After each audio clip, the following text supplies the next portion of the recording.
Well, good morning, everyone. It's 10 o'clock. I'd like to get started on time. Let me give you a first welcome and thank you all for making the trip down here. I've got some more remarks I want to make about that in just a moment. First, a couple of housekeeping reminders. Please speak into the microphones, but be advised they are extremely sensitive, so watch your comments. If you're a guest to the meeting, please be sure to sign in or email rsvp@georgiacourts.gov so we can have a record for the minutes. As always, this meeting is being recorded, both audio and visual. It's also being live streamed and is open to the public and the press. Also, as typical, we are going to vote on items. When we vote on items, we will only call for opposition only. There are some members who have been unable to attend, and so they have promptly appointed designees. Chief Judge Sarah Wall from the 8th Judicial Administrative District has designated Judge Allison Burleson. Thank you for being. Chief Judge Joseph Booth from the 10th Judicial Administrative District has designated Chief Judge Danny Craig from the Augusta Circuit. Danny. In addition, Judge Matt McCord, President-elect of the Council of Municipal Court Judges, has designated Chief Judge David Will from Alpharetta Park Springs, so welcome. And Judge Danielle McRae, President-elect of the Council of Probate Court Judges, designated Judge Scott Chastain, incoming Vice President of the Council of Probate County. Welcome. I want to recognize a couple of special guests. Joseph Solito, the President of the Columbus Bar Association. Where's Joseph? Here? Well, he is going to be recognized nonetheless, and want to thank him for the hospitality last night. Also, Samantha Cannon, Director of the Chattahoochee Juvenile Court and President of the Juvenile Court Clerks Association. Samantha. She is here somewhere, Judge. She may have stepped out for a second. Thank you. No worries at all. I want to recognize her and appreciate her attending. And importantly, I also want to thank the Columbus Bar for that wonderful reception last night. I hope everybody had a great time, especially President Solito, also David Rayfield, Chief Judge Art Smith, and Judge Warner Kennan for their hospitality. Thank you all for hosting us last night. We're delighted to be here. Always enjoy coming to Columbus and really impressed with what you've all got going on over here. So thank you for that wonderful hospitality. Thank you, Chief. And then lastly, Lynn Ansley is the new DCA in the 7th Judicial Administrative District. Lynn, welcome. Thank you. Excited about you being with us and being in that position. At this time, Ms. Clanton, I'll call on you to call the roll for members as necessary, unless you want to rely on.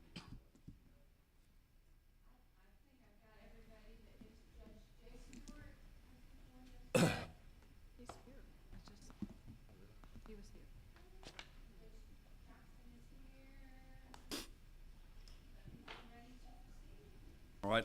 Also want to congratulate Melanie Cross. Melanie has graciously agreed to chair the Judicial Counts Grants Committee. Thank you, Judge, for doing that. Really appreciate your commitment to that. We have several grants that are administered through the Judicial Council Administrative Office of the courts. Those currently include the Civil Services, Legal Services for Victims Violence Grant Program, of which you are all familiar, and also the Kinship Care for Families Program is medical leave partnership program, grant program, probably run through there as well. And Art Smith has graciously agreed to serve as Vice Chief. Smith, thank you for willing to do that and your commitment to these very valuable grant programs. Lift up those in need in our state, improve access to justice, and really, I think, reflect well on our commitment as members of the judiciary. With that, we're going to allow Judge Art Smith, as the host judge, to lead us in the Pledge of Allegiance. Thank you. Attention to colors. I pledge allegiance to the flag of the United States of America and to the republic for which it stands, one nation, under God, indivisible, with liberty and justice for all. Thank you, Judge. Item 4 on our agenda is the approval of the minutes. These would be the minutes from the last meeting on February 10th of 23. They're found at tab 1 of your materials. Does anybody have any additions or corrections to the minutes as presented? Hearing none, does anybody have a motion that they be approved as submitted? Move to approve. Several Second. motions. Is there a second? Second. Any further discussion? Hearing none, the minutes are approved as submitted. And we have several Judicial Council committee reports. I will begin with a ARPA Funding Committee report, which is, written report is found at tab 2 of your materials, but I do want to highlight some current updates to bring to your attention. So you all know this program is now in its second year of a 3-year award program that has been administered through the Governor's Office and through OPB, and the fiscal side of it is being operated through the Administrative Office of the Courts. The application period for calendar year 23 Cycle 2 funding has just expired. It ran from April 1st through April the 15th, and it is now closed. I wish to update you all that we, during that period, received a total of 24 applications. 21 of those applications were amendments from current grantees seeking to amend their current calendar year 23 awards, which of course expire at the end of the year. We also received 3 new applications from circuits that had yet to apply for any initial grant funding, and those are the Clayton, Flint, and Patala circuits. They're all seeking new awards. You all know that the compliance review process will take us a bit of a while. We are in that process. We are going to meet as a committee on Friday, May 12th, to make award decisions. Those decisions and awards will be announced immediately after our meeting on May 12th. New and amended grants that these 21 or 24 total that came in that are approved will be effective for expenditures that start in June of this year, and that will conclude the calendar year 23 grant process. Of course, later in the year we will have an open process to calendar year 24 funding. I also want to update you all on reimbursements and kind of where we are. The fiscal team over at AOC has been working diligently to process, receive, amend, and correct and submit to OPB the requests for reimbursements that have come from the various award recipients. I think basically now have probably a total of 42 award recipients, circuits across the state. So as they submit reimbursement requests for expenses incurred in 23, we're vetting those and submitting those to OPB. And I'd like to let you know that as we've been working with those circuits, as of today, we have distributed over and reimbursed over $12 million in ARPA funding for calendar year 22 expenses, and so far approximately $140,000 has been reimbursed for calendar year 23 expenses. So I appreciate the work of the AOC and the ARPA team and all of the folks on the team that have been working diligently to make sure that as these grant awardees have expended funds that are eligible expenses under their awarded grants, that we get them their reimbursed funds as soon as possible. Also, as a reminder, you all know that part of this process has been listening to the circuits as to what they might need. Part of that was a more live time and accurate update on where their reimbursement requests are in the process. And as a result, you'll remember that I have previously reported to each of you that the ARPA team has set up a ARPA grant dashboard. That dashboard is web-based and is accessible. It contains and reflects a status of reimbursement request in real time. So folks that are interested in where your request is for reimbursements might look there first before calling and asking, because that will let you know where in the process, whether it's currently in review at AOC, whether it's been approved and sent to OPB, whether it's been approved by OPB but not yet paid, whether it's been approved and paid, and we have the money and we're sending it to you. So I'm really appreciative for that dashboard. I think it's helped answer a lot of questions, and I appreciate the DCAs for bringing that to our attention, and thank AOC for doing. In addition, you know that we were able to convince OPB to expand eligible expense categories for ARPA grant awards, which include now grants for audio-visual equipment modernization in existing courtrooms. I say that slowly and deliberately because that is what that is for. It is not any AT upgrades. It is audio-visual equipment modernization in existing courtrooms. And of course, part of that is included in some of the applications just now received. And in fact, I will report to you that of the 24 applications that we've just received in this most recent open application cycle, AV equipment modernization requests were requested from nearly every one of them. All but 2 circuits submitted requests in that particular new eligible category. Those requests range from $54,000 to roughly $2 million. So you should know that that's something I think that y'all are all going to take advantage of, and I hope you will, to improve and update and modernize the AV equipment. We all learned through the COVID process and remote proceedings the value add of providing some remote proceedings where possible. We didn't quite have the equipment in some of your courtrooms to do that, so I hope you'll take advantage of this opportunity. In order to accommodate you, the committee, the ARPA committee, also agreed to increase the cap on awards from $2 million to $2.5 million for all eligible expenses. So you could, for those of circuits that were already at the cap, you could ask for additional for equipment modernization. I also remind all of you, particularly those that have applied for grants or that will, that the ARPA committee and the AOC team are continually updating all of the documentation to reflect new information and guidance as we receive it. So you might want to continue to go to the website and take a look at the new information, frequently asked questions and advice provided on that website. As always, the AOC team is available to answer any questions anybody has about the updates. I want to take this opportunity to thank the ARPA committee as well for the work that they have done and that I know we will be doing later in next month in reviewing these 24 applications that come in. So with that, that is my oral report and status update. I thank you all. I hope you're finding the process is smoother now. We've had a learning curve in year one, but I think it's working very well now, and we're looking forward to getting these funds back to circuits so you can improve really moving cases, which is the predominant concern we have, and moving backlogs through the top. Thank you all for with that. Can I answer any questions for anyone? Have any questions about that? All right. If there are none, we'll now move to item 5B, which is a report from Presiding Justice Nels Peterson on the Legislation Committee. Justice. Thank you, Chief. A written report, which I think Tracy emailed out some time ago, is provided in your materials behind tab 3, but I do want to just share some things verbally. The General Assembly finished its work and adjourned sine die on March 29th. We held our weekly calls each Friday with council leadership from each of the classes of court, and really appreciate all the judges who participated in those calls. They helped us share information, deliver feedback, identify issues that really needed attention that maybe weren't on all of our radar screen, and helped us all stay on the page, same page during what is always a fast-moving legislative process, especially towards the end. As you know, this year before session, the council voted to support 2 initiatives.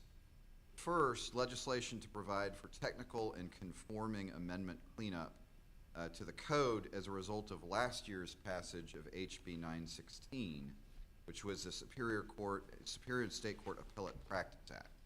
That act becomes effective this July 1st, but as often happens in sort of big bills that affect a lot of different code sections, you don't always anticipate all the interactive effects. We discovered a number of potential problems that needed cleanup. This bill fixed those things. It was filed as House Bill 186 by Representative Rob Leverett, carried in the Senate by President Pro Tem John Kennedy. They had each carried 916 the previous session. It achieved final passage on day 39, which is a day earlier than usual. And there's a slide here. The website is in your materials. There's training and resources on what this act is going to do on the Judicial Council AOC website.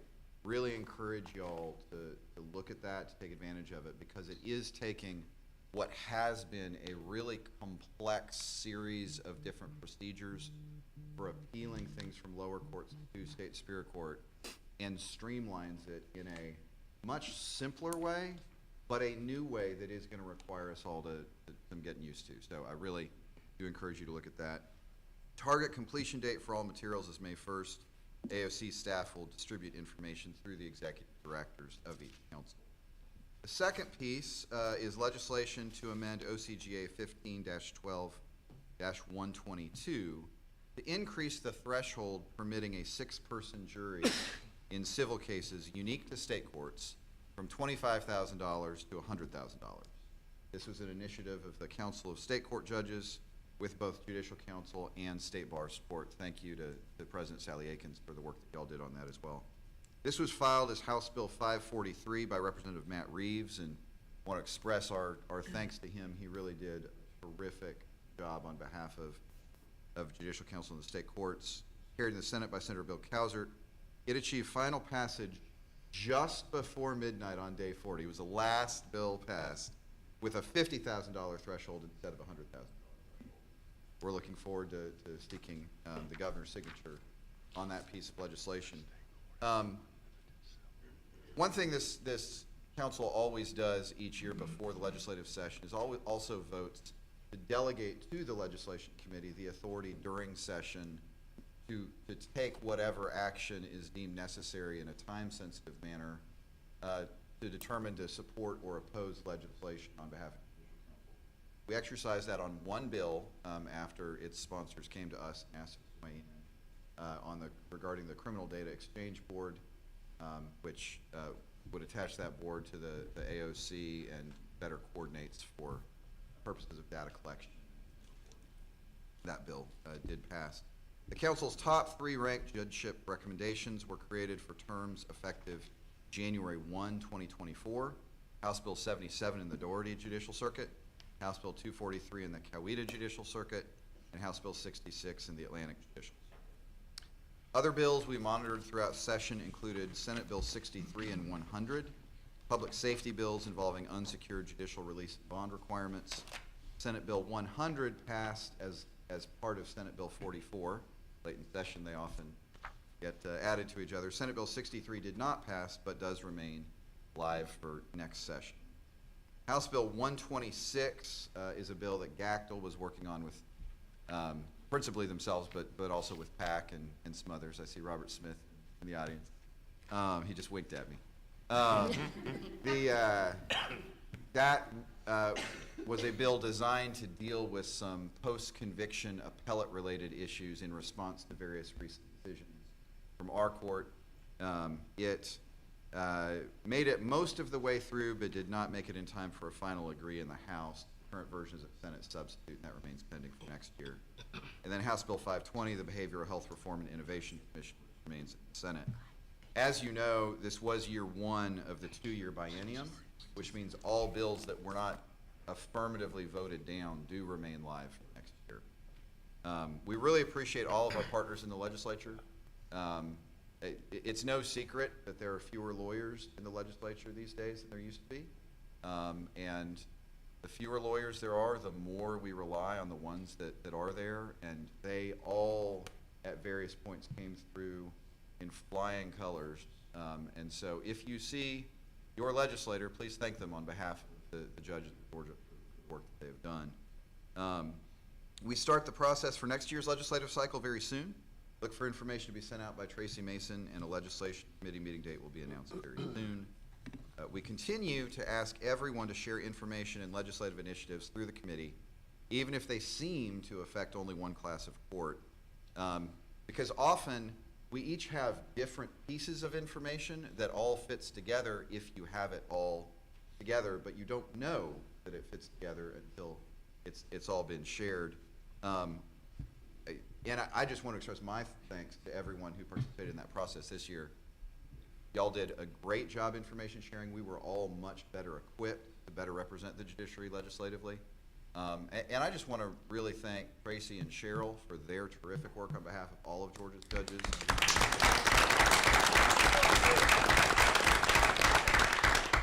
As well as council staff. We rely heavily on council staff as well. Y'all have done an amazing job this session, and we really do appreciate your work. And as always, please reach out to me or Tracy with any questions, feedback, etc. So unless there are any questions, back to you. A couple of comments. First, let me say thank you to the presiding justice for providing such great leadership on the legislation committee. An easy improvement over last year when I did it, so it wouldn't have taken much. Let me also just reiterate how much I appreciate and the respect your classes of court all pay toward the process we have. Inclusive process, which I think it's very inclusive, but also that we have a process. And so I appreciate your respect for that process. With respect to House Bill 520, the Behavioral Health Reform and Innovation Commission bill that still lives for next year, but was disappointed to see that it didn't pass. I also want to thank the judges that have served on those committees with me. Judge Brenda Weaver, Judge Brian Amaro, and Judge Sarah Harris have served with me on those committees. You all provide very significant service in the various capacities asked to serve. That's but one, but I want you to know how appreciative I am of the service you provide. That's a lot of work, and it's somewhat frustrating to put that work in and not see a bill passed. But please know that it's a marathon, not a sprint. We've got a lot of work still yet to come. But I'm very appreciative for the leadership of the presiding justice and for others that have provided such great assistance to us.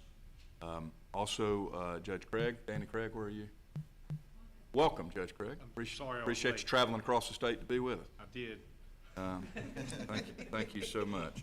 And with that, thank you, presiding justice, for the report. We will now move to Justice Charlie Bethel for the Budget Committee report with materials found at tab 4. Justice Bethel, welcome.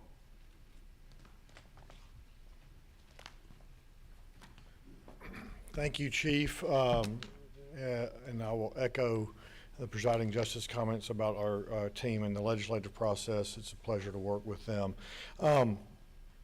I'm going to present to you the budget report. I would normally be here with Andrew Zoll. I want you all to know that his absence is because a new Zoll is pending.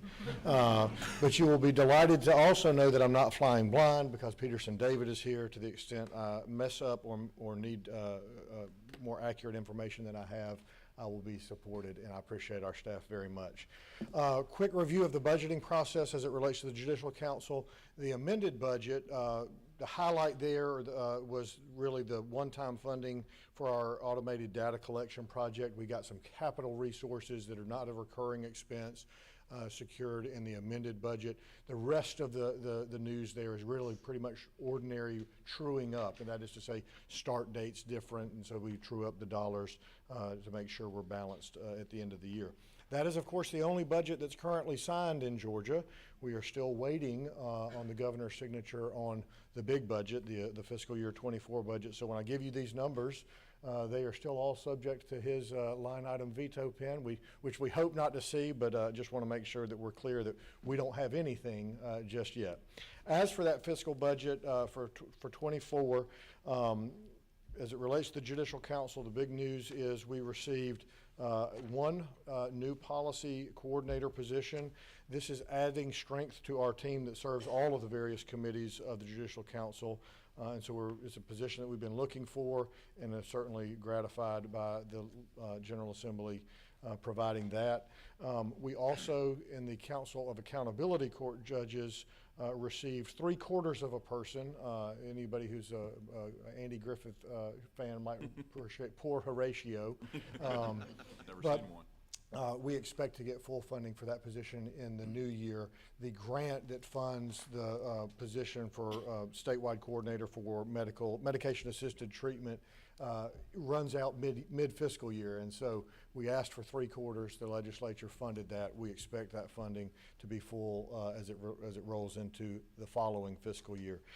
We also received money in the Supreme Court's Committee on Justice for Children for a new and exciting grant program called Medical Legal Partnerships. These are not new in the sense that they exist around the country, and we have some up and running in Georgia. This is an opportunity to expand, we hope, what has proven to be a very beneficial program that operates with embedded public interest lawyers at healthcare facilities, hospitals, who serve indigent clients.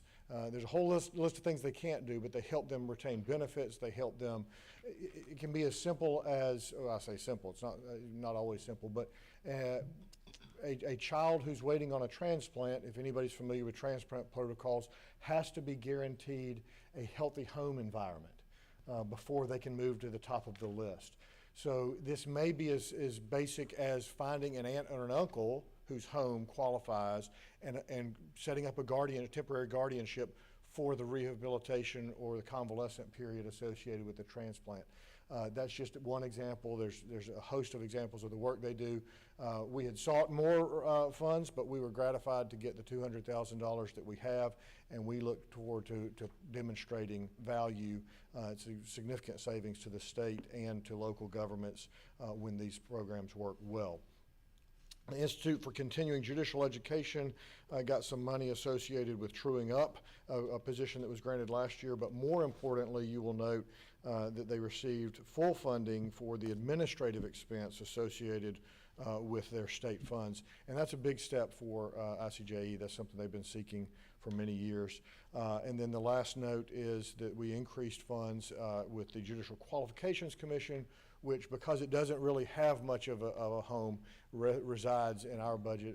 It's sort of its own world, and we generally allow them to do their budget presentations to the legislature for obvious reasons, independent of us, but it's still housed at the Judicial Council, so they have a increased position for a staff attorney.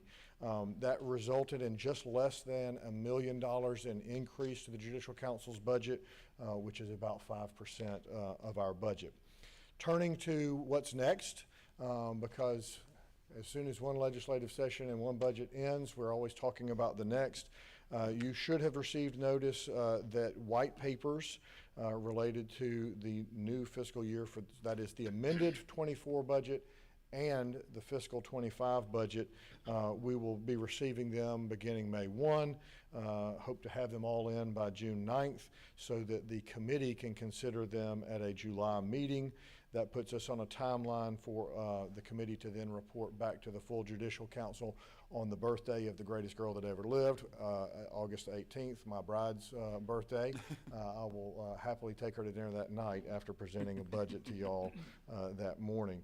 The attachments, as the chief mentioned, are at tab 4 for you. You should have the fiscal year 23 budget and financial report, and then the fiscal year 23 and 24 budget comparison report. Chief, if there's any questions, I'll certainly do my best to make Peterson answer them. I'm sure he's capable. Questions concerning the budget? I want to say thank you to the Budget Committee and for the leadership you showed. Justice Bethel, you did a fabulous job. I really appreciate your representation of the Judicial Council. I thought we had a very productive year. I will say from the meetings that I participated in on behalf of our court budget, but also with the Judicial Council budget, a lot of leadership changes, as you well know, at the Capitol this year. You navigated those very well, Justice Bethel, and I thought we were treated very fairly. There's an awful lot of respect for the judiciary in the Capitol, and very, as reflective, I think, in their appropriation process. I'm also very appreciative for Andrew and Peterson support that they provide. Thank you. Any questions concerning the Judicial Council budget? Like you got out of here without any questions. I don't think I get to leave. All right, move on now to Section D, which is Judicial Salaries and Supplements. Thank you, Chief. I hope we keep that streak of questions going. I thought I'd set you up for that pretty well.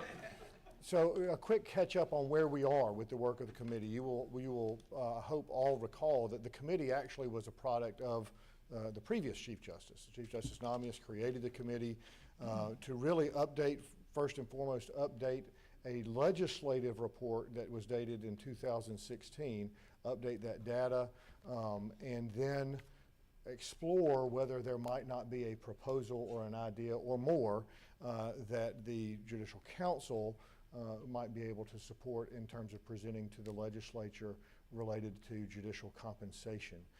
We did that, and we're doing that in 2 steps. The first step was a preliminary report that we received at the end of 2022. That report in and of itself was not a final report because we are still collecting data as it relates to these issues. It's fascinating to me. We talk about whether we do or don't have a unified judiciary. We do not have a unified compensation reporting structure, that is for sure.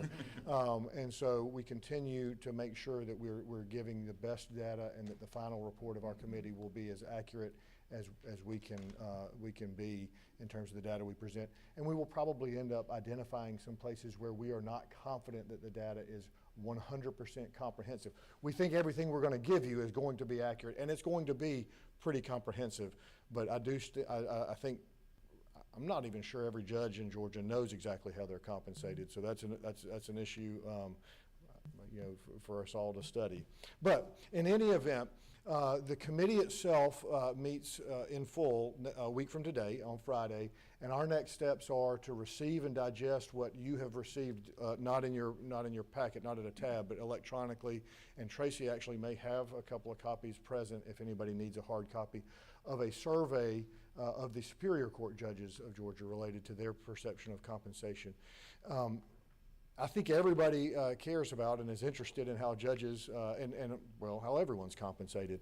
But the unique aspect of local supplements as it relates to Superior Court judges in Georgia is the issue that requires the most attention, to the extent we think there needs to be attention given to the structure, because we end up, as a practical matter, with having, relative to the United States, some of the highest and lowest general jurisdiction trial court judges pay in the nation, and that dynamic requires at least some level of attention, and it's driven by the local supplement. So that's the biggest piece, and that's where the origin of taking a survey to see what our Superior Court judges feel about the way they're compensated.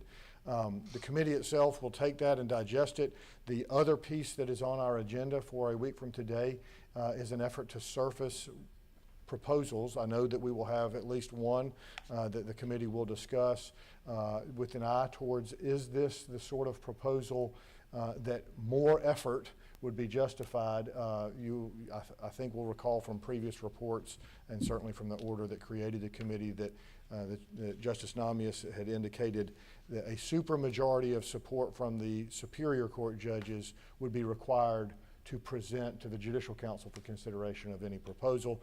And so really what the committee will be asking themselves is, given the proposals that are surfaced, do we have anything that we believe is worth advancing to that level, or trying to pursue that level of agreement from the Superior Court judges? That decision will drive what happens next for that committee. In the event, we will present a final report. It's just a question of whether it will have a report that has tried to pursue that level of agreement or not. We will have more information on that probably, well, more than a week from today, because it'll be Friday afternoon before I think we're done. Do you have any questions about the committee or the work? Did everybody get the survey that was sent to all Judicial Council members yesterday? Good. I will say I was very appreciative of the response rate from the Superior Court judges. I know they're all very busy, but taking time to give us their thoughts is much appreciated. Other questions of Justice Bethel? You're batting 1,000. Keep going. That's right. It's the best kind of report to give. Thank you, Chief. All right. Thank you, Justice Bethel. We appreciate your work on both of those matters. Next, Justice McMillan, we will turn to item 5E, Court Interpreters Committee, for an oral report. Good morning. I'm here to give an update on the work of the Committee on Court Interpreters. As you probably know, the mission of the committee includes creating rules regulating a statewide comprehensive court interpreting program for both non-English speaking persons and also deaf and hard of hearing persons. We've had rules for a long time. They were last reviewed and updated in 2012. So it was time to start reviewing the rules. We've had a subcommittee of our committee led by Judge Norman Quadra to review the rules. That process has taken about 18 months and has led to a pretty comprehensive rewrite of the rules. The overarching goal of the committee was to continue to professionalize the practice of court interpreting in the state. So these rules have, there's a first draft of these rules which were recently put up for public comment. That comment period ended in March, and now the committee is synthesizing those comments. And thank you for all of those judges who did submit comments. We are reviewing those comments and incorporating changes to those rules, and we hope to submit those rules for approval and review to the Supreme Court later on this year. Just as a summary of the rules changes, there are some new categories of licensed interpreters, so we're trying to capture everyone who's interpreting in Georgia. Currently, there are a lot of kind of ad hoc people who just interpret without any licensing, and so we're trying to capture those folks in the new categories that we have created. Also, we've created new requirements that interpreters must meet to maintain their designations. Currently, there is no continuing education requirement in the rules, so we are going to implement that. We have heard from you that we don't want to go from 0 to 100 at one time, so we are going to take a look at that and try to come up with an appropriate level of education for court interpreters. We've also clarified the procedures for disciplining interpreters. We've also created a nice chart with recommendations to the courts for the level interpreter that you might need for, say, a death penalty case or a felony trial versus maybe a plea and a misdemeanor. We've also expanded the rules to about creating a record for the proceedings, and we've also updated the Code of Professional Responsibility for interpreters. So I'm just giving you an update so that you can be aware of these changes. We anticipate if they're approved later this year, they won't be put into effect until the beginning of the year, this year or the next year, because it's hard to, the interpreters are licensed on a calendar year basis, so it's hard to implement the rules mid-year, so it won't be coming into effect, but I'm just giving you a heads up. So, any questions about the new interpreter rules? Justice McMillan, right, thank you. for the fine work. This committee was just established in 2021. It's reflective, I think, of the recognition of that we have a very diverse, increasingly diverse state. So I thank Justice McMillan for her work. The comment period did expire on March 31st, and the committee will now report to the full court.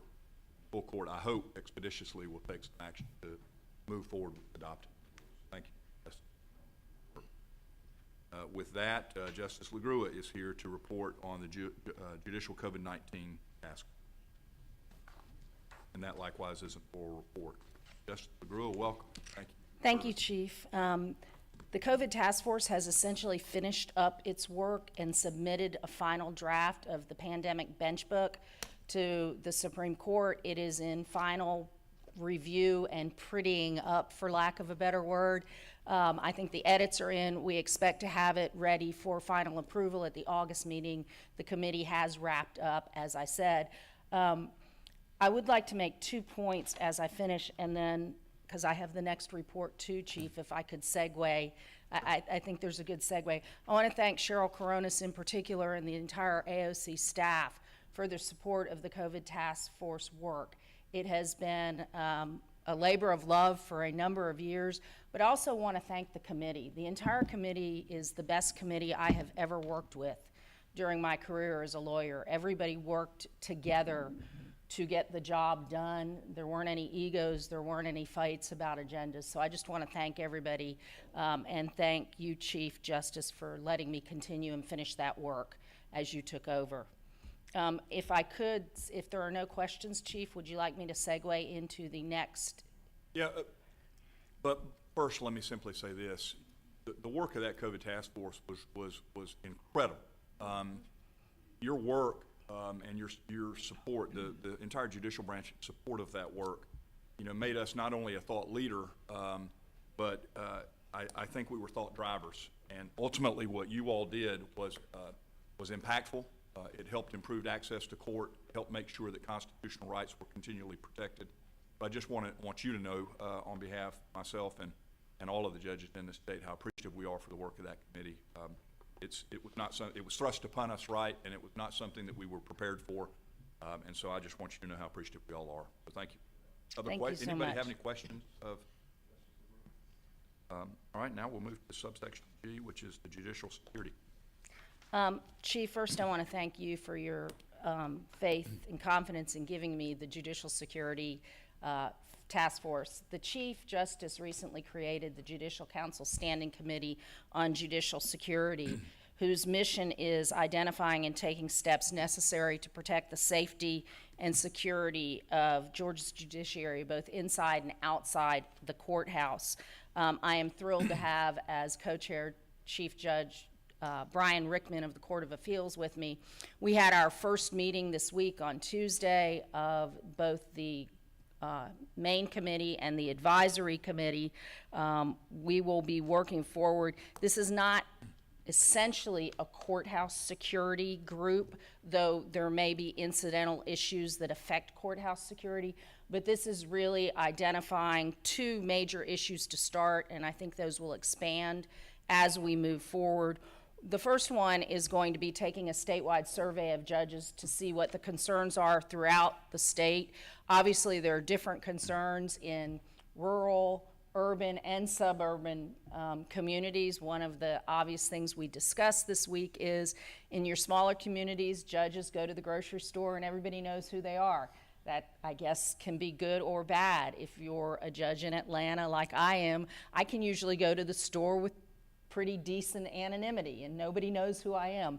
So those are kinds of things that we'll be looking at. We'll also be looking at our first sort of goal is to meet with Justice Peterson's committee in August to be looking with some proposed legislation to look at redaction or restriction of judicial information on public websites. And there are a number of those, and there are a number of those folks included on the committee for that reason, like the Ethics Committee, the Secretary of State, that house that kind of information. So that will be sort of the first priority of the committee.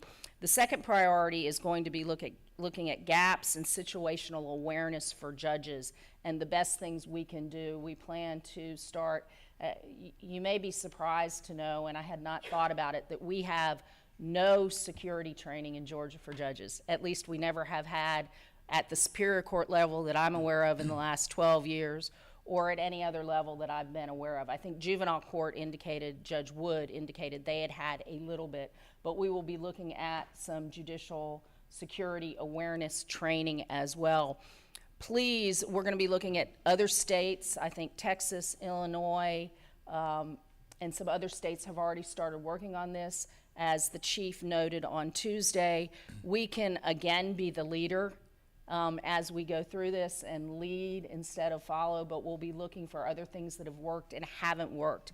The last thing I would say is, please let me know if there are issues that come up in your communities. You can let me know, or Judge Rickman know directly. Whether it's big or small, we'd like to have a reservoir or a keeper of what's going on so we know what the issues you're finding with security are across the state. We will keep you updated. If you have any specific concerns, please reach out to me. I think we have representatives, thankfully, from all classes of court from across the state, so it is not represented in one area or one class of court.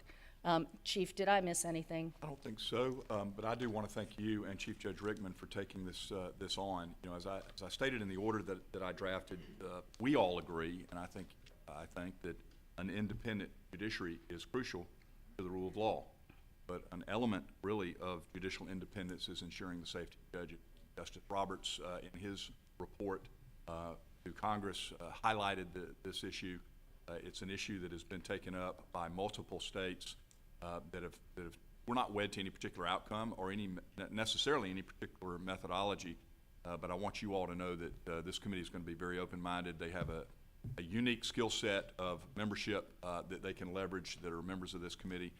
I have no doubt that we will again be a national thought leader on the best way to do this. Congress has passed legislation very recently, to protect federal judges along these lines and in recognition of these concerns. And so while we're not predisposed to any particular outcome, I think the crux of this is to ensure an independent judiciary is able to all perform our jobs constitutionally obligated to perform. So thank you for your service. Does anybody have any questions about the work of this committee? They're just getting started. They will bring in other subject matter experts as needed. Thank you again for your confidence, Chief. Thank you. With that, moving to subsection H, Vice Chief Amanda Mercier. Judge Mercier, if you can report on court reporting matters which are found, I think, at tab 6. Good morning, thank you. We do have some action items that we need to take today. The Standing Committee on Court Reporting Matters exists to hear appeals from decisions of the Board of Court Reporting, reviews court reporting rules and fee schedules at least every 5 years, once every 5 years, and we recommend court reporting rule or fee changes from the review and recommends membership to the Board of Court Reporting, which is what we need to take up today. The committee has some nominations that they'd like to put forth today for your vote. Some are reappointments and some are new appointments. First, in our certified court reporters, we have Ms. Randy Strumloff. That would be a reappointment. We have Mr. Daniel Gershwin, also a reappointment, and Ms. Kate Cochran, a reappointment. Those would be all certified court reporters. As our member of the judiciary, we would like to put forth the Honorable Violet Bennett, who has graciously agreed to come on to that committee, as well as the representative from the State Bar of Georgia, Ms. Tina Shaddix Roddenberry. Their information is listed in tab 6, and Chief, do you want to take them all at once?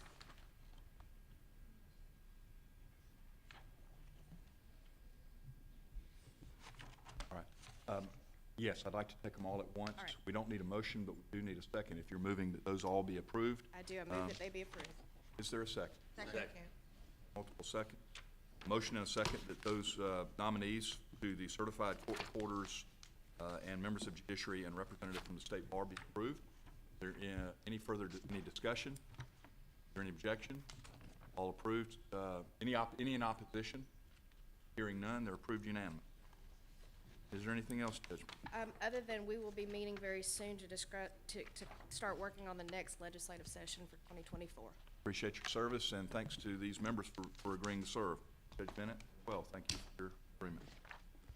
With that, we move to Judge Leonard, subsection I, Judicial Workload Assessment Committee, materials found at tab 7, and some action items. Welcome. All right, good morning. I'm feeling good about this no question streak. I'm sure everyone was enthralled with our voluminous materials. You'll find those in tab 7. At the end of my report, there will be 3 action items that I will ask you, Chief, to take as just a motion from the committee as to each of those.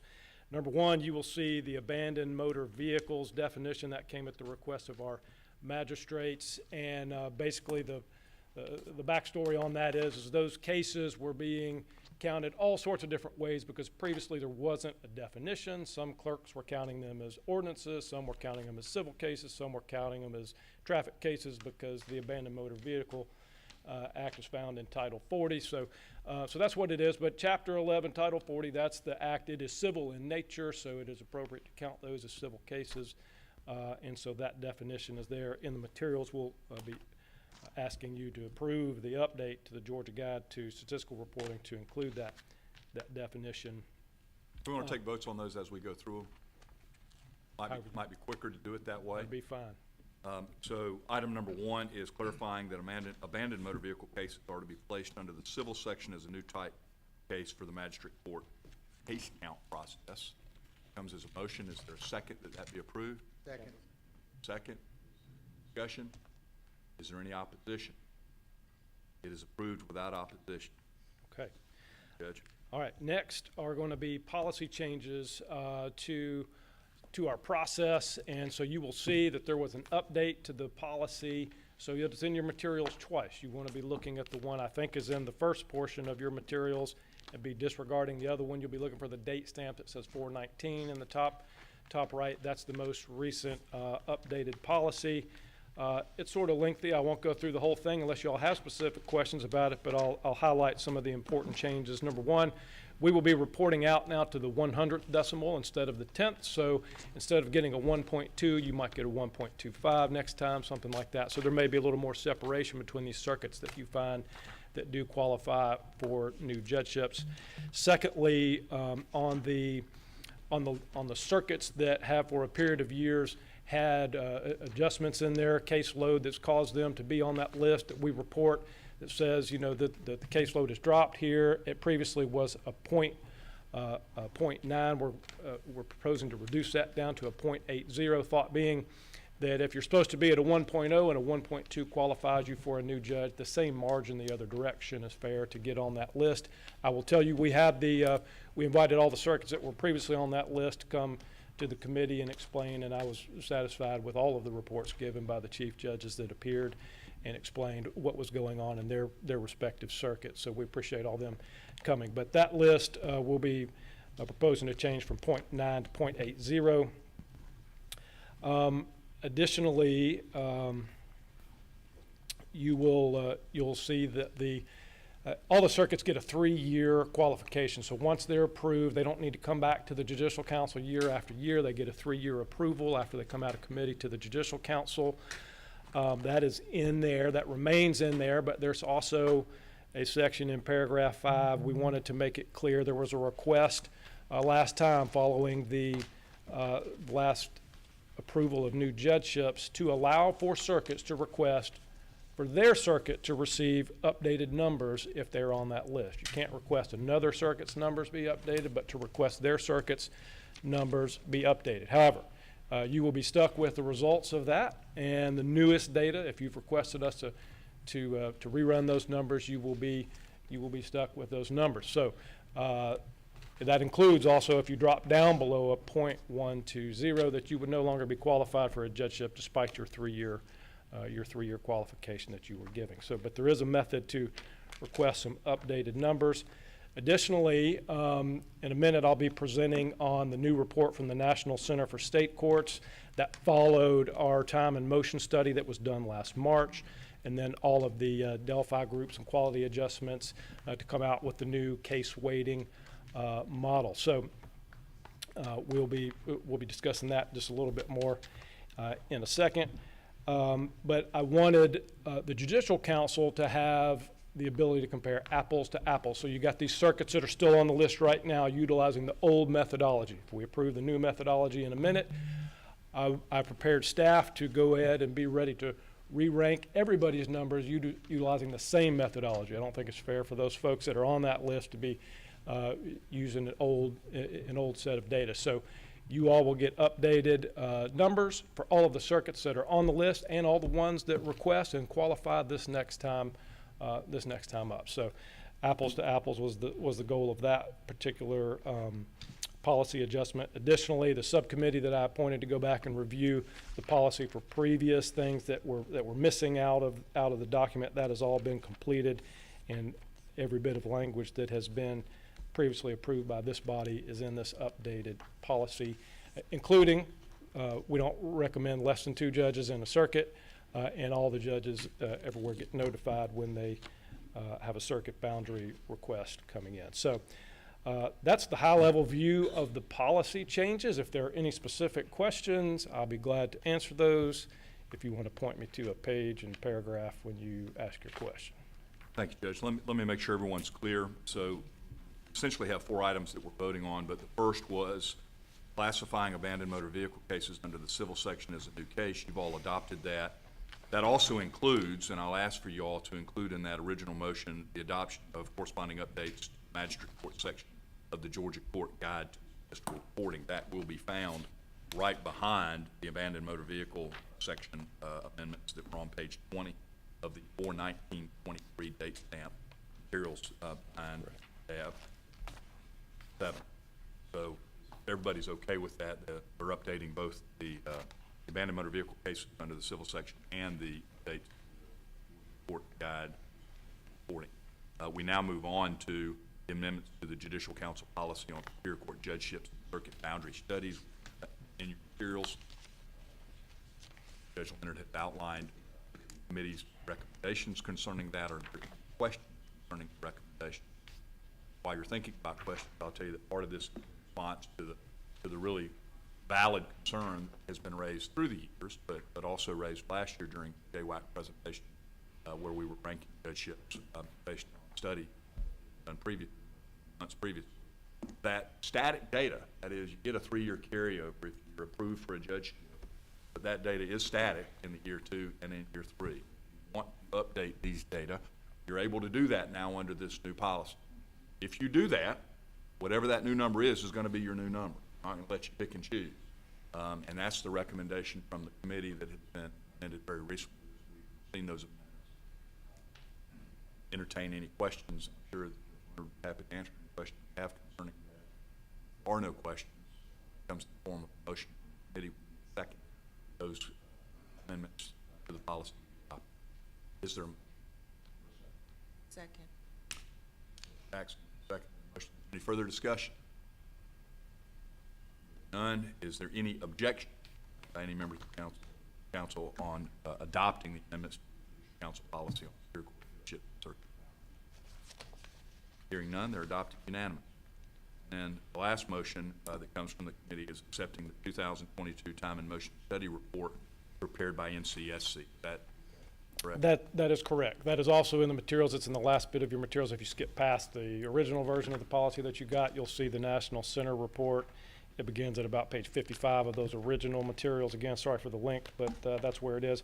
You'll find the first 10 pages of that study useful if you wish to dig in and know what the history of all of this kind of model is in Georgia, and if you wish to find out really more about the procedure, that's good. But if you get down into the meat, if you're interested in the meat of the results from the study, you will find those beginning on page 8 and again on 23, where you will find the final case weights. There were a number of different case types that were adjusted. As I said earlier, this follows the results of the Delphi studies and the works of the Judicial Needs Assessment Committee, who approved this and sent it on to JWAC for approval. You'll notice there are, over the years, there have been a number of different case types that people come to me and say, we think this ought to be adjusted or that ought to be adjusted. A lot of those changes are in here, and we got good feedback from everybody. High participation, 72% of Superior Court judges participated, only 57 of the state courts, Judge Bennett were. So we got that. We got that approval. Or that participation rather, from the time and motion study. One thing, I think I'll just hit some of the points that I think are meaningful to some people. There have been previous concerns about habeas, and especially death penalty habeas. So habeas weights have been adjusted, death penalty and death penalty habeas have been adjusted. Overall, 11 categories in Superior Court received adjustments. Of note to the Superior Court judges, modifications of custody are now separately counted and separately weighted, because cases rarely settle and represent a large portion of what we do. Added parental accountability courts to the accountability court section. You'll see that there are some travel allowances made. If you get down to page 25 of that report, our judges that preside over, in circuits that have more than one county have got a meaningful adjustment in there with a recognition that they've got less time to do a lot of the work. For me in a single county circuit, I can get to the courthouse in 8 minutes and, come in right on schedule. But if you got 8 counties to deal with, it's just a different metric that has been accounted for. And you can see that the number of minutes that they have to work with in a year is substantially reduced. We think that is supported by the data. That's what the National Center for State Courts recommended, and that's what the committee approved. I think our colleagues that serve in those circuits that have more than one county will benefit and appreciate that. There are some recommendations at the end of that report. I think there's a couple that are interesting that I thought I would maybe just point out. Recommendation 4 did recommend an increase for staff attorney pay. Recommendation 5 recommended flexibility for judges to hire paralegals rather than an administrative assistant. As 2 things that maybe this body might recommend later on in future budgeting or future requests for the General Assembly. But that's the high-level version of the report. Again, I'm happy to field any specific questions if anybody has any as to the report from the National Center, and if there aren't, Chief. Everyone's seen the report. This comes as a recommendation that we accept the Time and Motion Study Report. The report takeaway from my perspective, among others, is mainly that, as they recalculate time to disposition and how long it takes you all to trial court judges to resolve certain matters, is that they're being more reflective of what is accurate. And so as that happens and it's continually upgraded, it's going to include that it takes longer. On the time and motion studies, you're going to get more credit for the time it takes to dispose of some of the cases. So it's a process that's iterative, and as we go through that process and they do these studies and they listen to judges and how long it takes judges in their time and motion studies to actually dispose of cases, their studies are updated. That'll help inform the work of the judicial workload assessment. Correct.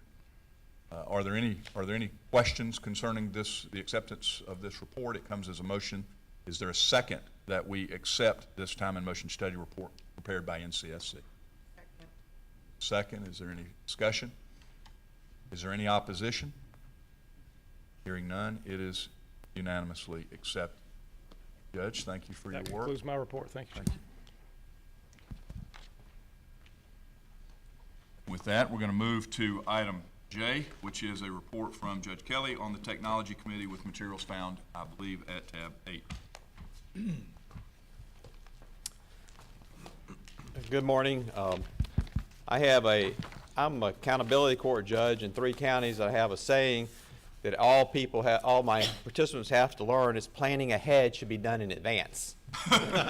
And so I looked at all the things that we've been doing in Technology Committee, all the items that we either oversee or touch or hear reports on. I thought, wow, I can't do it all in 5 minutes. So I promptly called the Chief Justice and said, Chief Justice, I need about 30 minutes. And he said, without blinking an eye, he said, you have the 1:30 time slot. And so, and I'll as long probably as you get it lock. done in about 3 or 4 minutes here. But it's everything, when we're live streaming this, technology certainly touches every area of our life. Almost every committee that reported today is somehow affected by technology. And what we find is we can't just stand around and do nothing, because what's useful and great today is useless 2 years from now. And so all our little devices that we have, it shows that. And so consequently, one of the goals we didn't present last time, but since we last presented, a goal of the Technology Committee was to get the Gateway, our website, updated. It's in the process of doing that. I hope I see Mr. Luke over there. I think we could hopeful maybe we could be able to show that some by August. We're going to keep our fingers crossed. Who knows? But pardon me? We'll have mock-ups. Mock-ups, yeah, that would be good. And so at least Joe, that has actually gotten started. We were planning to get started in January, and they did. One of the other things that we're proud of that. The NODS, we got a report on the NODS project. That's the data collection project, and that touches the Workload Assessment Committee, of course, and then has its fingers how we define data from all the different classes of courts, and can be able to encourage it and do analytics on it. One thing I'm very proud of is that the committee last year really encouraged staff to go out and do education, and they had an Excel training. Over 200 people signed up for that Excel training, and they do it without a budget, no cost. They live stream it, WebEx it or whatever, or Zoom it, and that has just been very, very successful. And if you have any ideas of things that you'd like to see your staff trained on, please let us know, and we'll see if we can't roll that out. Next thing, of course, is we're working on is an IT strategic plan. That will probably not be of interest to a lot of people, but it's something that's very, very important, because it goes back to my saying, planning ahead should be done in advance. And if you haven't watched the news lately, then you missed all the talk about AI. AI is coming. It's here. Ben and I have been already playing with it and talking about it and running reports. There's some really great things about AI. There's some really scary things about AI. So it's going to really affect how we do things in the judiciary. It'll affect our workload assessment committees, how we collect data, how we analyze data. And so a lot of exciting things happening with that. That's my report. If we don't have any other questions, I'll move on. Any questions, Judge Kelly? Very Excellent good. report. Thank you, Judge. Appreciate your service. Next, on item K, the Judicial Emergency Preparedness Committee, chaired by Judge Trey Pipkin and Vice Chair Judge Amanda Petty, have submitted a written report. It is found at tab 9. There's no action items, but if you have not already, please read that very brief report found at tab 9. Before we take a real quick break, I want to recognize John Edwards, who has been a long-time Board of Court Reporting chair, and that's a tough job, and he's not going to be doing that in the future. But John, thank you, Judge. We really appreciate your service. Thank you all. Thank you for that. We're going to take now, before we get to Ms. Clanton's report, we're going to take about a 10-minute break. So we'll adjourn for about 10 minutes. Thank you.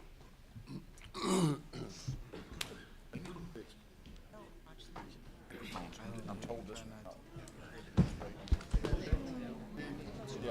Well, I've got you. Good to see you, sir.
All right, folks, I'm not sure that was 10 minutes, but let's say it was.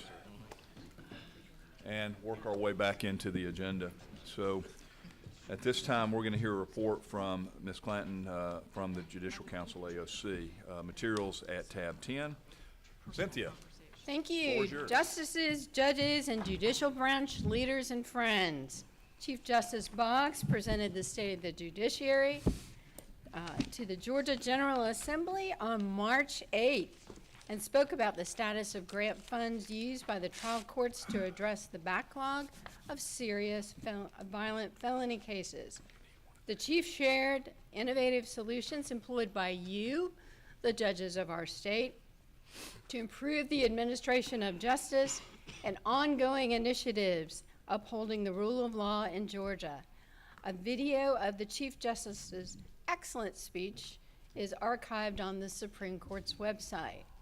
The Georgia General Assembly adjourned on March 29th, and thanks to the leadership of presiding Justice Peterson, the hard work of the Legislation Committee and staff, and the dedication of the judges from all over the state, Georgia's judicial branch secured many legislative successes again this year.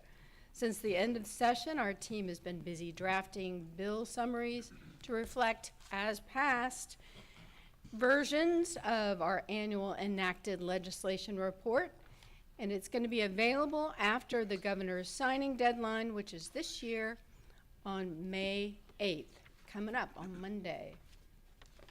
Our celebration of the Judicial Council, AOC's 50th anniversary, continues. And at the end of my remarks, I'm going to share clips from our latest round of commemorative videos, which feature former justices, judges, and one of our very first AOC employees, Rusty Sewell, who actually served as legal counsel and assistant director way back in the 70s. You've also got new 50th anniversary pins at your chair, and thank you for wearing those, and delicious 50th anniversary cookies. So do not leave without those. Earlier this week, the governor presented the Chief Justice and AOC's senior staff a proclamation further commemorating our 50th anniversary.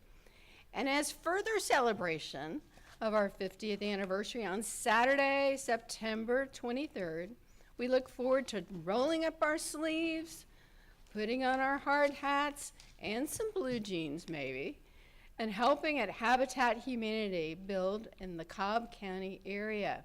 Please stay tuned for more details on that. Hard copies of the Georgia Courts Directory should be at your spot. Don't leave without those. These are very important. And we've got these outside as well. Please note that the online version of the directory is continually updated by Bruce Shaw over in the corner. He does a super great job, and it can be found at the bottom left corner of our georgiacourts.gov homepage. Thank you for voting on the art contest winners. So you should have packets like this and a blue or a blue-green sheet at your desk. We do this every year in celebration of Law Day, and then the judges get to go and present awards to the grand winners.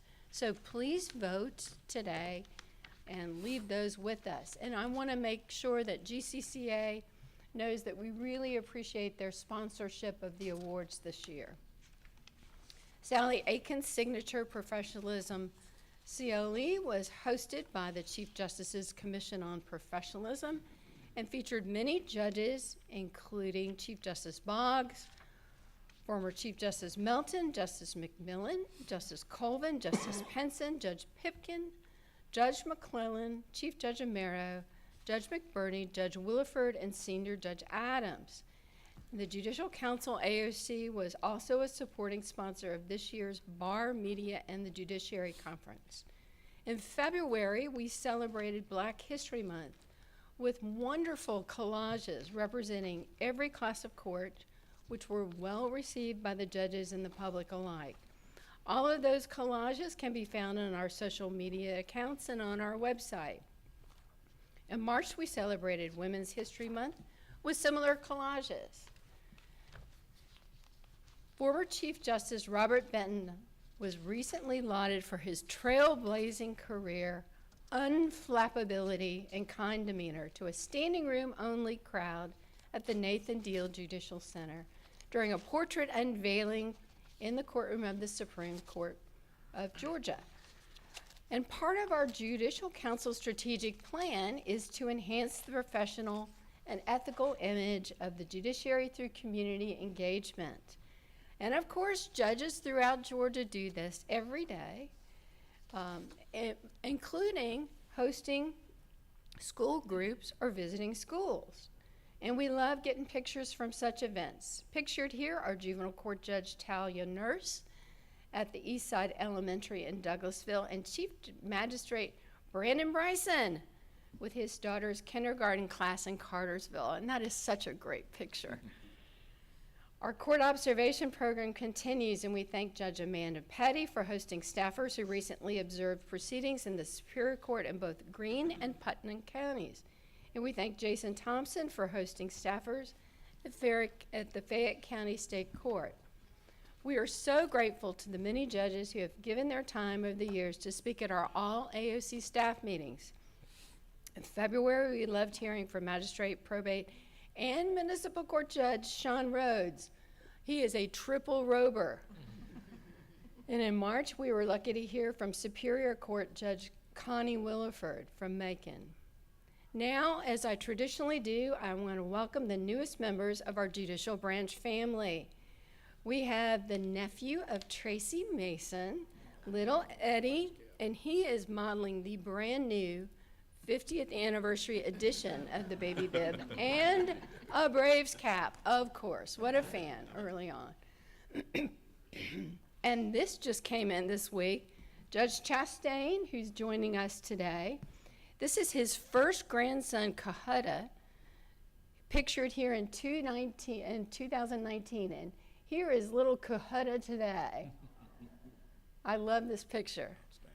The Judicial Council, AOC, is a service agency for all the Georgia's judges. We exist to serve you, the members of the Judicial Council and the judiciary.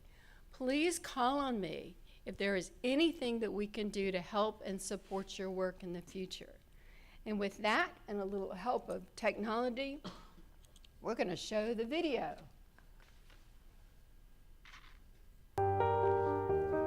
I think the Judicial Council's hitting it right. The pandemic is an excellent example of why I think the Judicial Council was getting everything right. But if you just watch the way the court system came together in the last 2 or 3 years during the pandemic and worked together, but you can't get any better than that. I think it was the one part of state government or government in general that we hit the ground running. I mean, we were ready to go. So I have no complaints. None. The early days, what we did back then, of course, we were a new agency.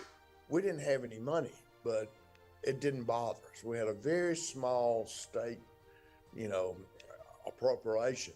But back then they had what was called LEAA money. And so we started hiring people. We were doing studies and everything like that because we really didn't have any, authority to, tell the courts what to do. But we had the money, we had assistance for them. The clerks of court still were very, suspicious of us because when you say court administration, they thought they were court administration. And we took it on ourselves to go and count cases. And so like the first 2 summers, I hired interns from the law schools that we would travel the state counting cases and doing things like that, which now you look back, you think that sounds like crazy work. Well, you also have to remember we didn't have computers or cell phones or anything like that. What I enjoyed most and the things that I enjoyed most was, as a young attorney, getting to know the Superior Court judges and the appellate, but particularly the Superior Court judges that I was around. People like Hal Bell and people like Marcus Calhoun and Ernie Tidwell. That was a fond memory. The functioning judiciary is really, really critical to a functioning society. And so one of the single biggest things that I think probably going forward that the AOC and the Judicial Council can do and will continue to do is provide that access to justice in the community. They'll do that through technology, through education, through community outreach, all different ways to try to instill confidence in the public with what the judiciary does, while simultaneously helping all classes of courts continue to operate in a very symbiotic relationship. Obviously, what we do in each level of court is somewhat different, but the end result we all want to be the same, which is a fair system with equal access to all. And so it's incredibly important for every class of court to be aware of the issues that are facing all the other classes of courts, because we all work together, even though it's not a unified system, and we all work together to try to make sure that from the municipal courts all the way to the Supreme Court, we have a system that everybody feels confident at each level. I see the future goals of the Judicial Council being those that continue to deepen and widen our strength and our significance and relevance as the judiciary in our community. A large part of that is obviously diversity. In preparing for today, I thought about Justice Benham in 1995 being the first African American to serve as chair of this council. I'm reminded of Justice Leah Ward Sears, who in 2005 became the first woman to do so, the first and only Black woman to do so to date. That diversity is what makes us so rich as a judiciary in so many different ways, and I see us continuing to do that and grow and make sure that we're being of service to the overall communities. As a trial court judge, it is extremely important and essential to have a forum like the Judicial Council to meet with other judges. I'm reminded of Representative John Lewis's speech in 2009 when he talked about one house. And I'll quote so that I don't distort his words. He said, "Call it a house. Call it a house, our house. We all live in the same house. We all may not live in a shotgun house, but we all live in the same house. We all live in this little piece of real estate. Doesn't matter whether we are Black or white or Latino or Asian American or Native American. We are, in fact, one people. We are one family. We are one house. And we must keep this house together. We must celebrate our diversity. We must preserve our diversity, and all of us must be included." And obviously, while that is a potent speech about race, it also makes me think about the different classes of court and the fact that we are indeed one house.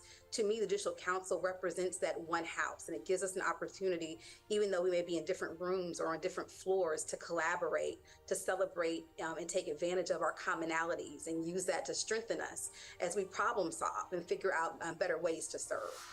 Well, the future goals of the Judicial Council, I think, continue to get greater and greater as we see a more and more politically divisive landscape. I think that the judiciary and the Judicial Council, becomes the one place that we still have for the exchange of ideas that isn't directly affected by pressure from any political faction or party. So I think as we continue to see politics be divisive, the Judicial Council and the judiciary in general may be the place where people go for a informed, reasoned opinion of things, and it's a great place for us to exchange ideas amongst the judiciary. Yeah, all the classes of court coming together is tremendously important. There's certain aspects of the judiciary that are consistent across all classes of court. Professionalism and technology and independence of the judiciary, all those are issues that affect us all, from the Supreme Court of our state all the way down to some of our lower courts. Those types of issues that we all have in common, we need a mechanism where we can all, exchange our experiences, our successes, our failures, and just various ideas. We have a much better opportunity of improving the judiciary and the judicial experience for all of our citizens if we are able to exchange those ideas. And Chief Justice, that's my report. Thank you. Well, that was wonderful. Really enjoyed the video.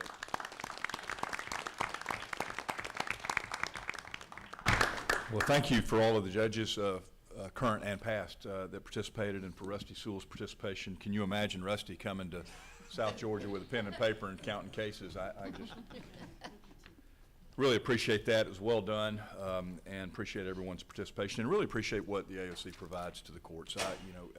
I've been a judge for a long time, and it's amazing to me every time we have meetings and every time we have discussions about the work of the Judicial Council and the AOC.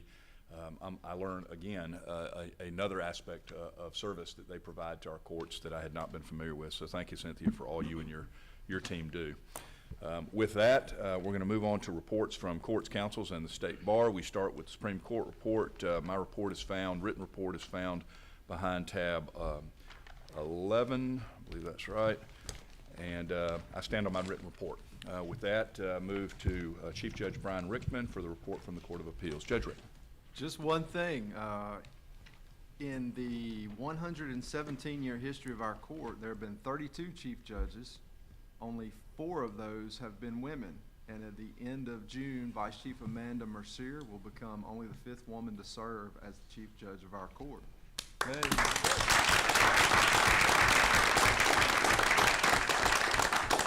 And the reason I announced that is, if you know her, she has not really committed to serving as chief judge. Yes, she has. So I usually don't say much at these, but I'm drawing from a famous or infamous historical episode. If you remember when Lyndon Johnson called Senator Richard Russell of Georgia to tell him he was going to serve on the Warren Commission, and Senator Russell said, "Well, no, sir, I'm not going to serve with Oral Warren." President Johnson said, "Well, let me read it to you. I see it's already been announced." And he said, Senator Richard Russell, Georgia, and Dick Russell said, "Well, but I'm not going to serve him." He said, "You don't understand. It's already been announced." And so I've been on a 2-month tear of announcing that we'll serve as the next chief judge. And I have a daughter who's 15, and I couldn't be prouder that she will look up and see Mandy Mercier leading our court. And that's all I have. That's outstanding. Thank you. Thank you so much. And Judge Mercier, congratulations. We look forward to your service. Statewide Business Court, Judge Hamrick, where are you? Right here. Judge Hamrick, welcome, and thank you. Just quickly, I've been trying to make our report something that might be interesting that we could pull from what we're seeing in the business court, and this one is behind tab 11. I went through and counted all of the claims in all of the cases in business court, and the most recurring was claims for attorney fee, which I'm sure y'all can relate to. The good news is the next most recurring was breach of contract, what you would think you'd see in the business court, and then breach of fiduciary duty, and it goes down from there. But I thought that might be of interest to just see what filings we are getting have as the claims that they want us to resolve at business court. Thank you. Thank you, Judge. Appreciate your service. Next, Council of Superior Court Judges, Chief Judge Art Smith. Mr. Chief Justice, we stand on a written report, which is also behind tab 11. All right. Thank you, sir. Council of State Court Judges, Vi Bennett. Our report is also behind tab 11, and I just want to say this is my last Judicial Council meeting. I'm rolling off. I am a country lawyer that became a country judge. My life is very simple. And I look around and all my experiences here, and I am just amazed at the work that this council does. But what I take away from that is we work because all of y'all work. And I just want to let you know how much I appreciate the opportunity to have served with y'all. And if I can ever do anything for you in my little neck of the woods, it's called paradise, I'm happy to help. Thank you, Judge. We appreciate your service, both to the citizens of Wayne County, but also for your service on this committee. Council of Probate Court Judges, Sean Rhodes. Yes, sir. I'm going to stand on our written report that's also there. I had a much more elaborate one, but I figured I'd get the 1:30 time slot as well. So, I can slot you in at 2. We've got a little time there. all right. But we'll stand on our written report. I'm also coming off. It's been my pleasure to serve, and I echo the comments of Judge Bennett. It is truly wonderful to see such a diverse and professional group of people getting together and working toward common goals. And it gives me a lot of hope for our judicial council and our judgeships all over the state in the future. Thank you, Judge. Appreciate your service. Back to Judge Render Hurd, Council of Juvenile Court Judges. Yes, I'll also stand on my written report gladly, and I do want to thank everyone here. I will be rolling off this time too, and I'll stand on my comments on the video. Well, you did a nice job on the video, so thank you for your comments, and thank you for your service. Council of Magistrate Court Judges, Chief Judge Rebecca Pitts. Good morning, everyone. We also have a written report behind tab 11. I stand on that report, but this is also my last meeting as a Judicial Council member. I have learned so much over the last couple of years serving on this body. I appreciate the work that all of you do, and it has been truly a pleasure and an honor to be here and be a part of this body. Also, we had just celebrated our 40th anniversary for the Council of Magistrate Court Judges. We are sharing a delicious cookie with you all today that are sitting at the table, along with our 40th anniversary pin. Well, and I stand on my written report. You're setting a really high bar for anniversary. Thank you so much for your service. Next, moving to State Bar, Georgia, my friend Sally Akins. Do you have a report, Sally? Yes, ever so briefly, if I may, Chief. Yeah, I get it. State Bar is in good shape. I'm proud to report. I also want to just take a moment to invite y'all and encourage you to join us at the annual meeting, which will return to Savannah this year, June 8th through the 10th, and it promises to be a wonderful time and a nice opportunity to reunite with your fellow bar members. I too am rolling off. This will be my last meeting, but thank y'all very much for the warm welcome I have received and for again allowing the State Bar to have a place at the table. Thank you, Sally. We really appreciate your service and your leadership at the bar. I skipped over Council of Municipal Court Judges, Janya Baker. Janya, welcome. Thank you. Good morning. We also will stand on our written report. I do want to acknowledge my colleague, Judge Will, who's here with me today. He serves both as our Vice President and now as our treasurer, since Judge Hope has been appointed to the state court, so I'm happy you're here with us today.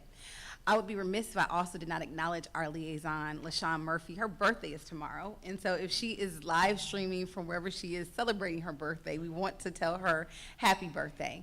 And like my other colleagues, this is also my last meeting.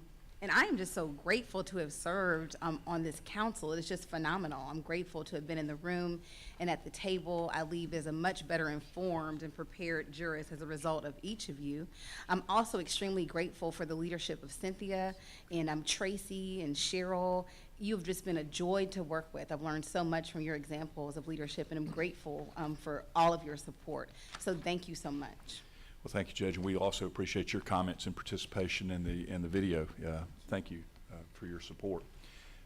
Also, before we move on to item 8, I will mention that I missed it in my report, but if you have not yet seen the Lawyer Competency Task Force, which is on our website and linked on our website, we had commissioned former Justice Keith Blackwell to commission a report on lawyer competency. That report is available for your review, and you can find it on our report, and I think we've supplied it as well, but if we haven't, we've got a link on our report, of the report on our website. With that, we move to reports from additional judicial branch agencies. Those reports materials are found behind tab 12. Taylor Jones, Council of Accountability Court Judges.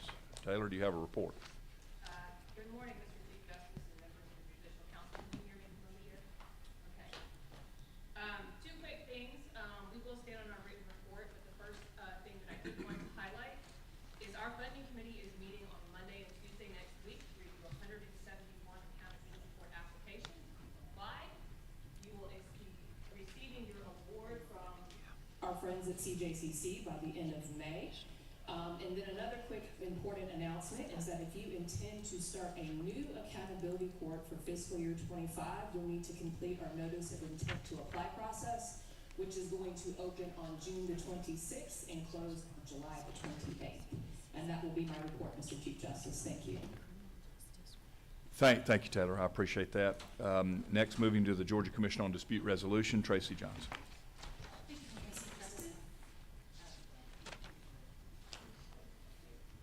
We also have a written report under tab 12, and we will stand on that report. All right, wonderful. Thank you. Council of Superior Court Clerks, Stacey Harrelson or Mike Holloman. I understand they're not here.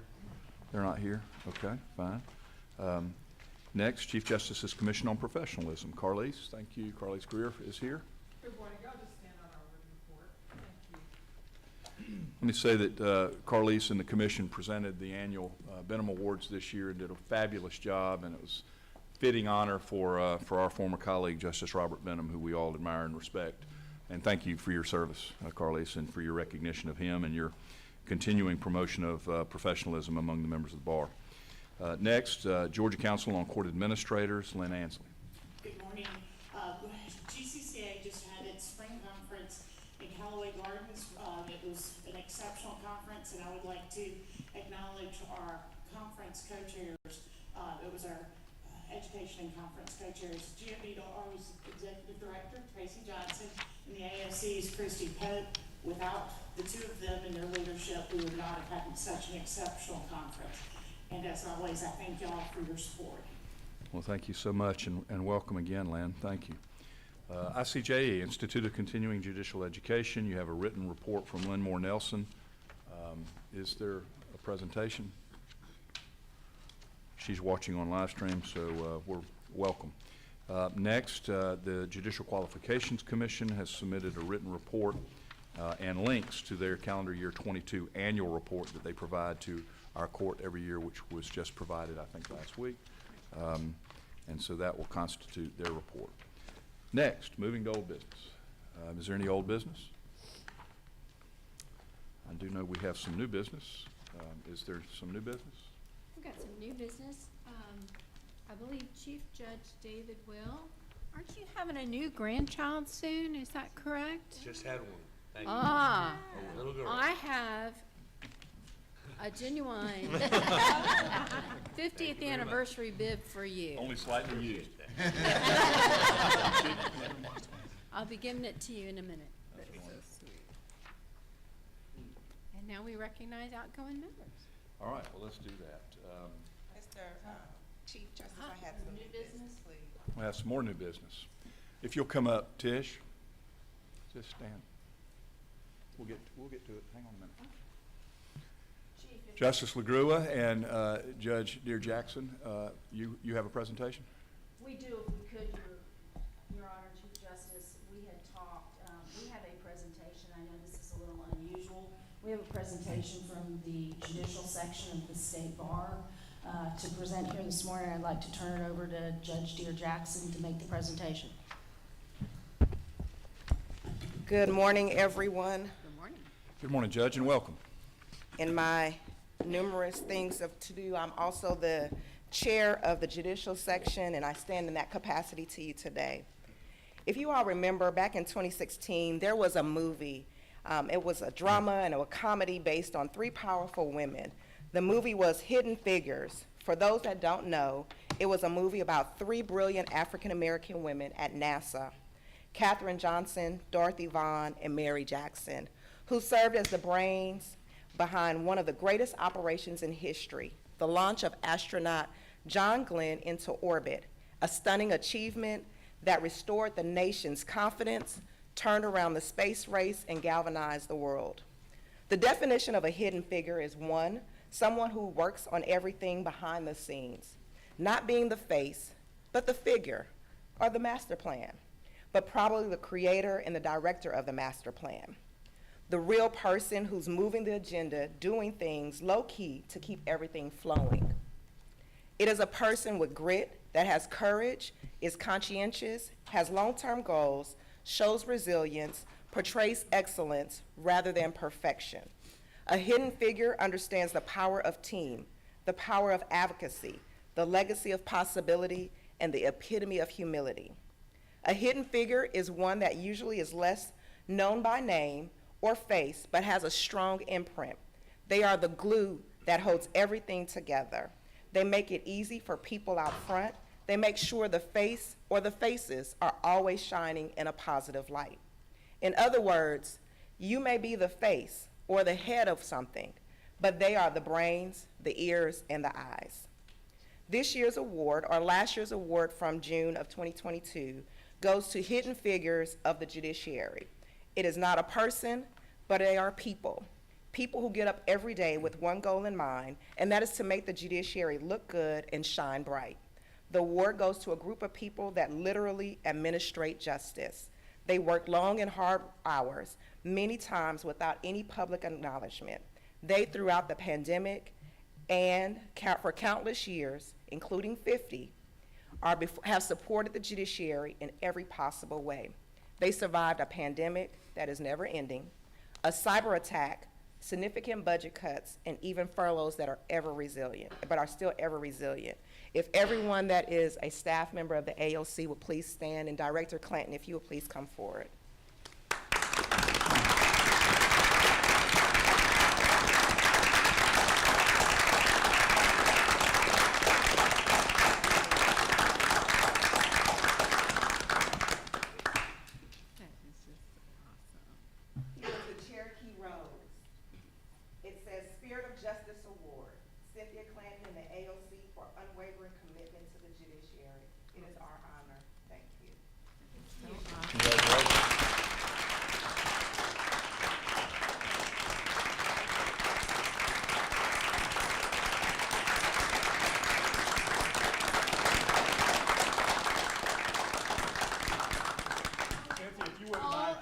Of the AOC that are here and watching back at the office, you earned this through all your hard work, your perseverance, your actions make a difference. But thank you for the recognition. Cynthia, stay right there. I want all your staff to come up there with you. I want Bruce to get some photographs, please. Yeah. Tish, go back up there.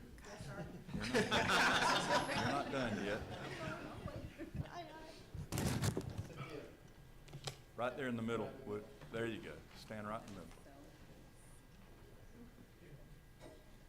Yeah, I'm going to.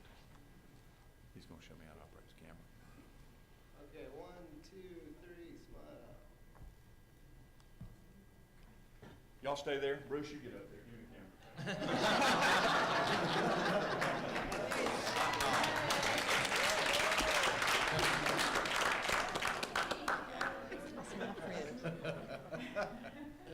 Good luck with this one. All right, on the count. Hang on, I gotta get. Bruce, I claim no ownership of this. Is it autofocus?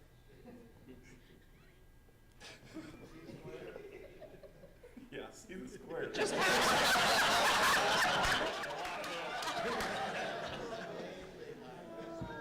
Just mash the button. With my cell phone, but hang on, I want to get it focused.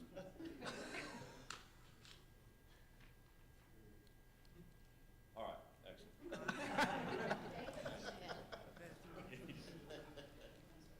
We'll do another one at the end. That one. So pretty. They weren't where they go. I love that. So pretty. Good call. Judge Jackson, Justice LaGrua, and State Bar, thank you for recognizing the work of the Judicial Council and the work and leadership of Cynthia Clanton. We all see it regularly. It's nice to be recognized, but just know that we all love you and appreciate you, and thank you for everything. Before we move to recognizing outgoing members, I also want to recognize a guest that is with us today, Jay Neal, Director of the Criminal Justice Coordinating Council. Jay, thank you for being with us. Really appreciate you being here. Thank you. And for your service to the courts. With that, Ms. Clanton, we'd like to present certificates of appreciation with each of the outgoing members of the Judicial Council. And you want to take some photographs as we present, or what do you want to do? Bruce, so Chief, if you'll stand up, and I'm going to hand you the certificate. So the first one goes to Chief Judge Brian Rickman. Wonderful. Come over here, Judge. Yeah, a couple steps back. Thank you. You're welcome. Thank you for your service. Chief, yay! Chief Judge Arthur Smith. Arthur Smith. Come up here, Judge. Thank you, sir. All right, wonderful. Thank you for your service, sir. Thank you. Really appreciate you being here today. Thank you.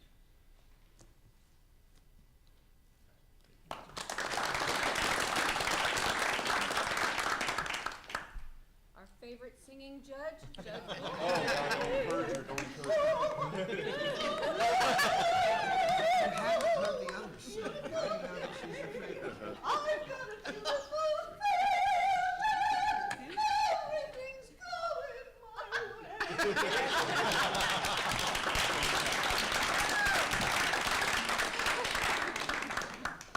that'll be the new song for folks that are leaving. Everything's going my way.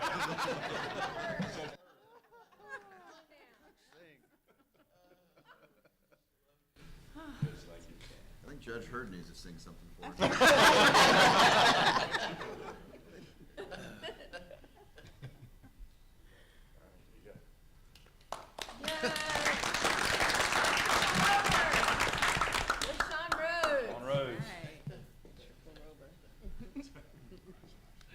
No singing.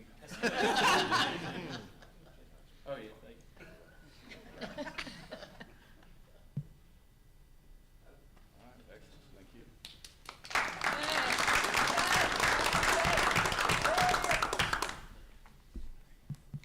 Judge Pitts, welcome.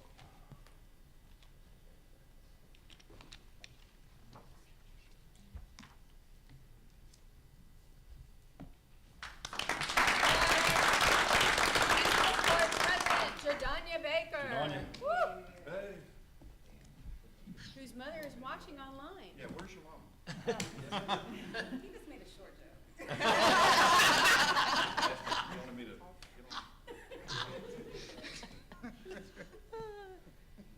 You're welcome. Come on down. I was trying to think of the song, Judge.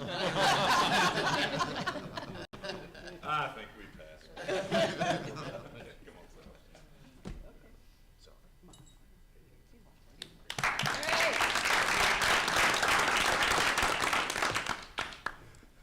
And if the outgoing members could stay for a brief picture with the chief after the meeting, we're gonna take it, the chief is gonna be here, and we're gonna take it right in this area, just for a second. So that concludes the Judicial Council meeting. I want to thank everyone for being here. I want to thank Columbus and the bar for hosting us, Judge Smith, and for what everyone did to bring us over here. You know, this was supposed to happen a couple of years ago, and so we're glad to be able to work it back into the schedule. We always enjoy coming to other communities and having these events. So thank you all for being here. Thanks to the host community for having us. I have no additional comments, but I do want to say, for all of the members that are leaving, that we've just presented certificates to, thank you for your service. You know, I try to remind folks that being a judge is first and foremost being a public servant, and you demonstrate that best when you serve on committees like this and you help lift up the judiciary. You help lift up the rule of law, and you help preserve the independence of the judiciary, and you all do that in innumerable ways, but one of them is by service on the Judicial Council. So thank you for your service.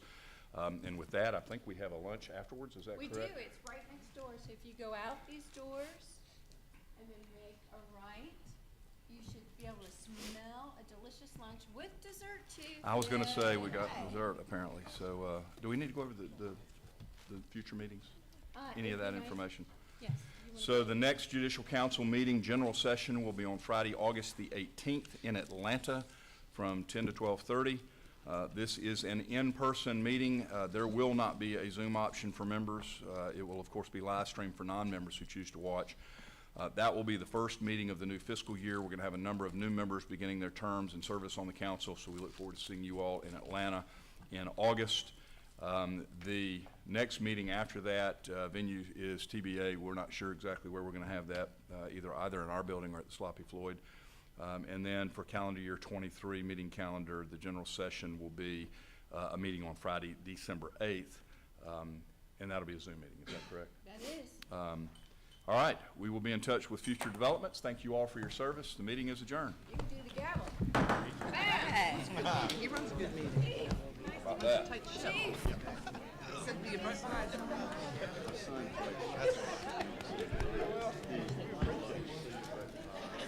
Sometimes it needs to be said.